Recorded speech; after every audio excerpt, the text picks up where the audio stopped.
저는 우리 민족이 참 대단한 민족이라고 생각합니다. 지난주에 현충일이 있었잖아요. 현충일 호국 영령들을 기념하는 날이잖아요.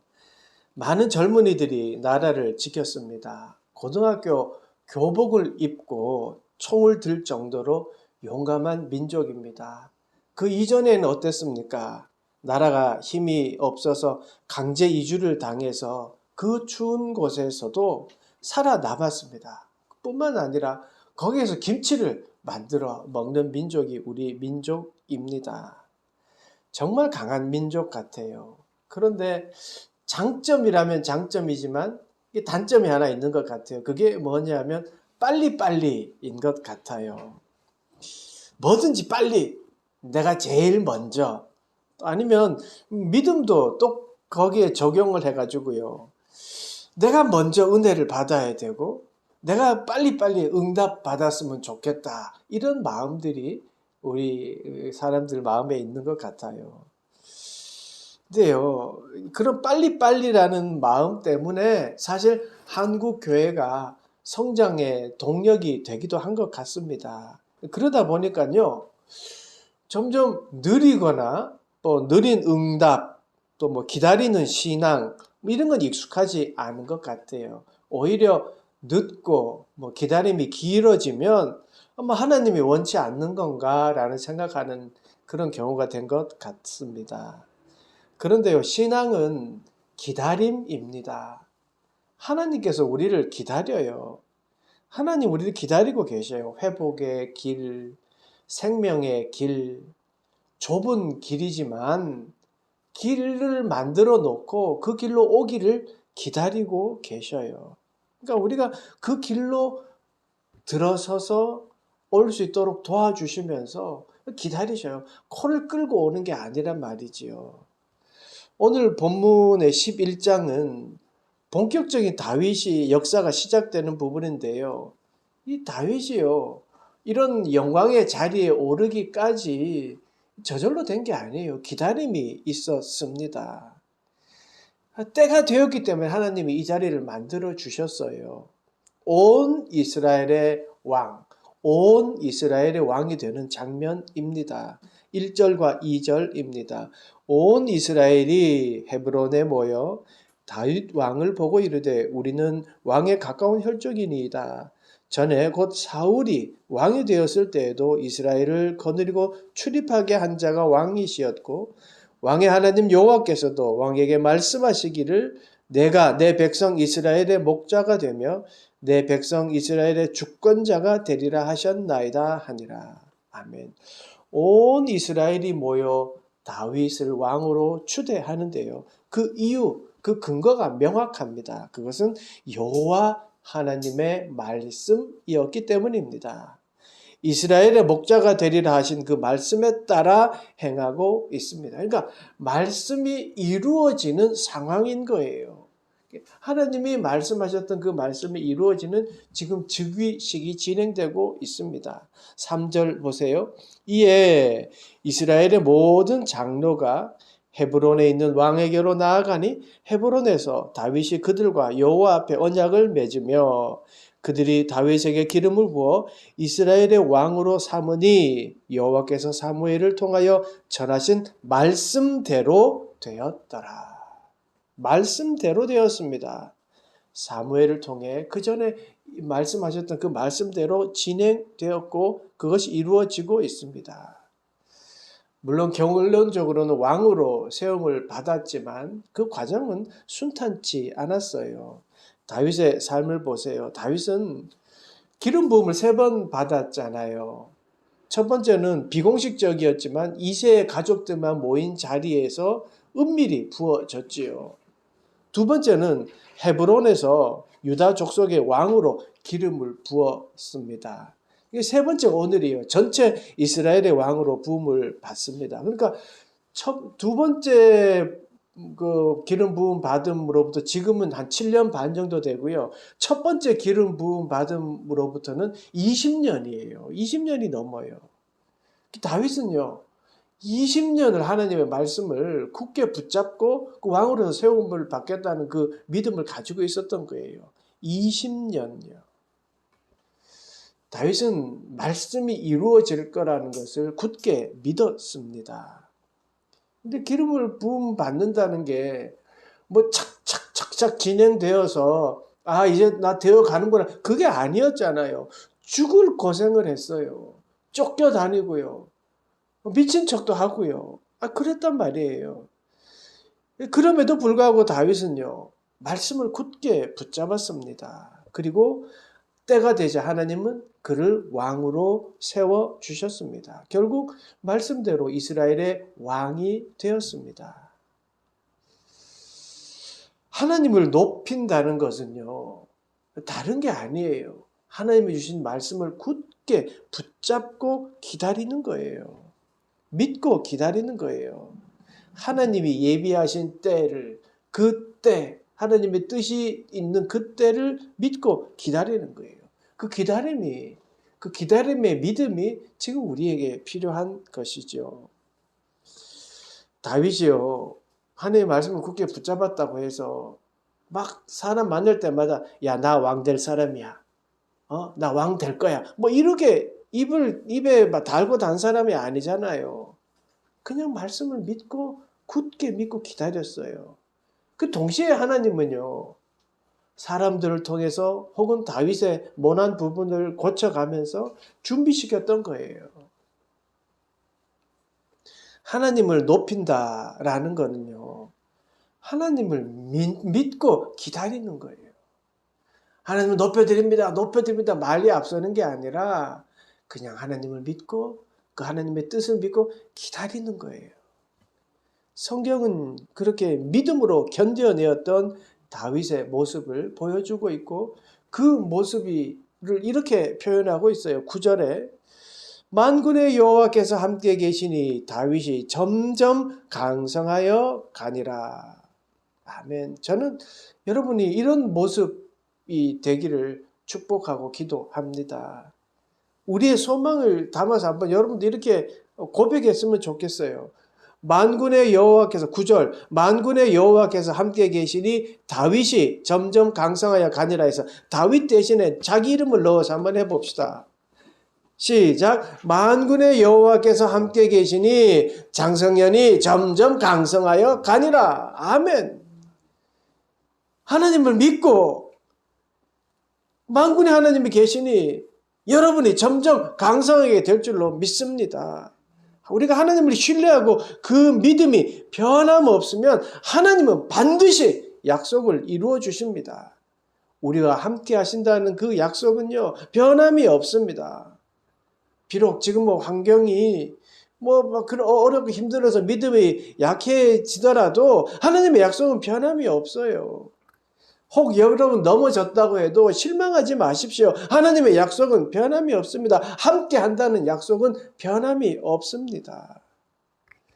여러분의 상황이나 마음을 하나님이요 잊고 그냥 모른 척 하시는 분이 아닙니다. 하나님은 우리에게 가장 좋은 때, 좋은 장소, 그때 그 약속을 이루어 주십니다. 여러분 기대하십시오. 나를 어떻게 인도하실지, 나를 어떻게 이끄실지 기대하십시오. 분명히 우리와 함께 하시며 좋은 곳으로 가장 좋게 우리를 인도하십니다. 그리고 우리를 보호하십니다. 또한 또 하나님을 높이는 다윗은요, 사람을 소중하게 여겼습니다. 왜냐하면 옆에 있는 사람은 하나님이 보낸 사람으로 여겼어요. 10절 보실까요? 본문은 아니었지만 10절입니다. 다윗에게 있는 용사의 우두머리는 이러하니라. 이 사람들이 온 이스라엘과 더불어 다윗을 힘껏 도와 나라를 얻게 하고 그를 세워 왕으로 삼았으니 이는 여호와께서 이스라엘에 대하여 이르신 말씀대로 함이었더라. 우두머리로 지칭되는 사람들이 다윗을 힘껏 도왔어요. 하나님이 그렇게 하신 거예요. 어떤 일을 이룸에 있어서는요, 돕는 사람이 반드시 필요하잖아요. 혼자는 아니에요. 못해요. 하나님이 계획하시고 약속하신 일, 즉 다윗이 이스라엘의 왕이 되기 위해서는 많은 사람들의 도움이 있었습니다. 그러니까 하나님께서 약속하신 이 일을 이루기 위하여 많은 돕는 사람들을 붙여주신 거예요. 그렇게 돕는 과정도요, 꼭 목사만 도와주고 이게 아니에요. 돕는 사람들이 다양했어요. 과정도 그렇고 돕는 것도 다양했어요. 다윗이 왕이 되기 전에 도와준 용사들이 있고요. 왕이 된 다음에 도와준 용사들도 있어요. 예를 들어 보면 아비새라는 분은요, 다윗이 사울을 피해서 십광야에 거할 때 도왔어요. 그리고 그때부터 온 이스라엘의 왕이 될 때까지도 도와준 사람이 있어요. 그런가 하면요, 아사헬이라는 분은요, 다윗이 왕으로 기름 받기 전에 함께 도왔던 자예요. 그러니까 영광의 자리를 기대하고 도운 게 아니라 하나님이 보내주셔서 그때 도와주게 하신 거예요. 그러니까 종류도 다양하고 또 도움의 방법도 다양하게 하나님이 도와주셨어요. 다윗은 그렇게 해요. 옆에 있는 사람들을 어떤 수단으로 사용하지 않았어요. 왜냐하면 하나님이 보내준 존귀한 자로 여겼기 때문이에요. 어떤 이때 나에게 이런 일을 했기 때문에 어떤 장관의 지위를 주겠다, 이게 아니에요. 하나님의 사람으로 여기고 소중하게 여겼어요. 그래서 존중했어요. 그리고 용사들도 다윗에게 충성했단 말이에요. 벌써 이런 일이 있었어요. 어느 날 다윗이 지금은 남의 블레셋 땅이 된 베들레헴에 그 우물뭇 옆에 있는 그 베들레헴 성문 옆에 있는 우물에 있는 물을 먹고 싶었어요. 그렇게 해서 그게 먹고 싶다라고 했어요. 지금 옛날에는 고향 땅이어서 이스라엘의 땅이었지만 지금은 블레셋 군대의 땅이에요. 적군 진영에 있는 우물물을 먹고 싶다고 했어요. 그런데 어떤 일이 일어난지 아십니까? 한번 17절, 18절 보십시오. 다윗이 갈망하여 이르되 베들레헴 성문 곁 우물물을 누가 내게 마시게 할꼬 하매 이 세 사람이 블레셋 사람들의 군대를 돌파하고 건너가서 베들레헴 성문 곁 우물물을 길어가지고 다윗에게로 왔으나 다윗이 마시기를 기뻐하지 아니하고 그 물을 여호와께 부어 드리고. 세 용사가요, 블레셋 군대를 돌파했대요. 그러니까 막 들어가서 물을 떠와요. 어떻게 보면 무모하다고 할 수 있는데 그런 용기를 가지고 그렇게 했어요. 여러분, 이 용기가 어디에서 나왔을까요? 다윗 왕 그 사람에게 잘 보이기 위해서 그랬을까요? 그래요. 저는 그렇게 생각하지 않아요. 이 세 용사는요, 다윗을 통해 하나님을 본 거예요. 다윗을 왕으로 세우신 하나님, 다윗과 함께한 하나님을 본 거예요. 그래서 그 왕에게 충성을 할 용기가 생긴 거예요. 충성심이라는 거는요, 달콤한 언변이나 또는 왕이 막 선동해서 막 해라 해서 나오는 게 아니에요. 평소의 모습에서 나오는 거예요. 다윗이 평소의 모습이 하나님 중심이었던 그 삶의 모습을 보고 지금 이 세 용사는 그렇게 블레셋 군대를 돌파할 수 있었던 거예요. 역시나 다윗이 그 물을 받아왔지만 그 평소의 모습과 동일하게 그 귀한 물을 하나님께 드려요. 그리고 보세요. 그들이 세 용사가 한 용기 있는 행동 그 자체를 가장 가치 있게 만들어 주어요. 가장 높게 해 주어요. 그게 뭐예요? 하나님께 드렸어요. 여러분, 이게요, 이게 하나님을 높이는 사람의 영향력입니다. 유익을요, 자기 자신이 그냥 독차지하는 것이 아니라 한 발 더 나아가잖아요. 그들의 노력을요, 높게 만들어요. 높은 가치로 만들어 주었어요. 물론 세 용사의 입장에서는요, 의도했던 바가 아니잖아요. 다른 결과가 나왔지만 아마 깨달았을 거예요. 이 일로 인하여 모든 사람에게 영광을 돌리고 하나님께 영광을 돌리는 일이 되었구나. 아, 이렇게 할 수도 있구나. 아마 깨달았을 거예요. 더 큰 의미를 깨달게 해주고 그 사람의 생각을 넓혀준 거. 이게 하나님을 높이는, 또 하나님의 중심으로 사는 다윗이 부하들을 높여주는 방법이었다는 거예요.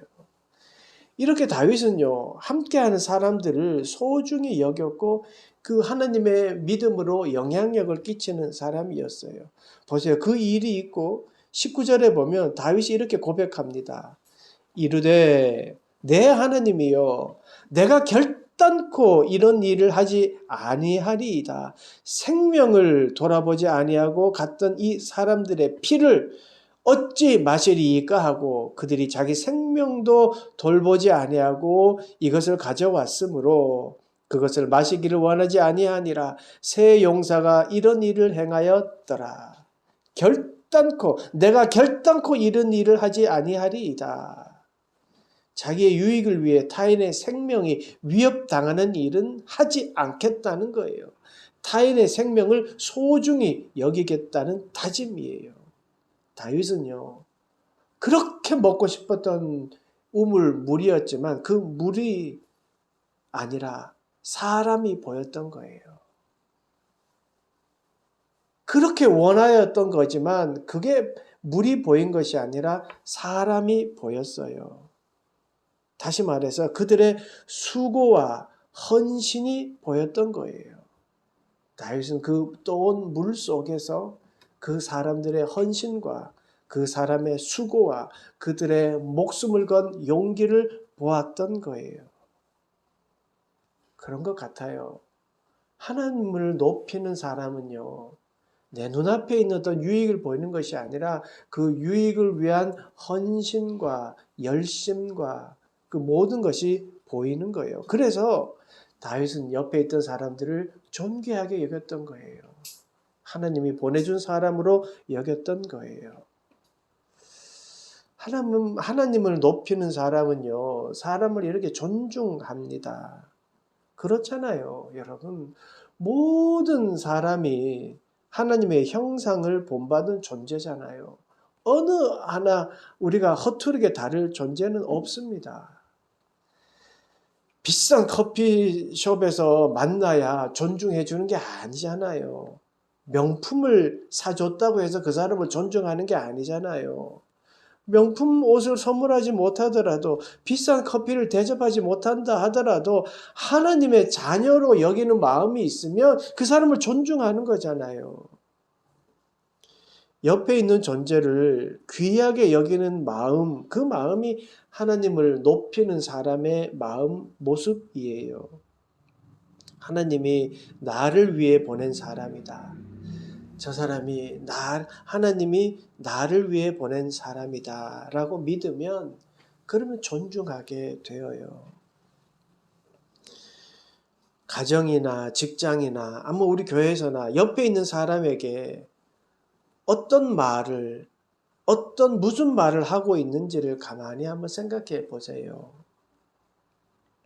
어투를 생각해 보세요. 그러면 내가 옆에 있는 사람을 어떻게 생각하는지 정확하게 진단이 됩니다. 혹 함부로 말했다거나 무시하거나 옆에 있다는 존재이라는 이유만으로 그렇게 했다면 존중하는 태도가 아니지요. 만난 음식의 자리, 기중품 가게에서 좋은 걸 사주고 품위 있고 분위기 있는 자리가 사람을 존중하게 하는 게 아니에요. 어찌 보면 좋으신 하나님을 소개하는 그런 마음이 진짜 존중하는 마음일지도 몰라요. 다윗이 부하들이 떠온 우물물을 피로 보았다라고 했어요.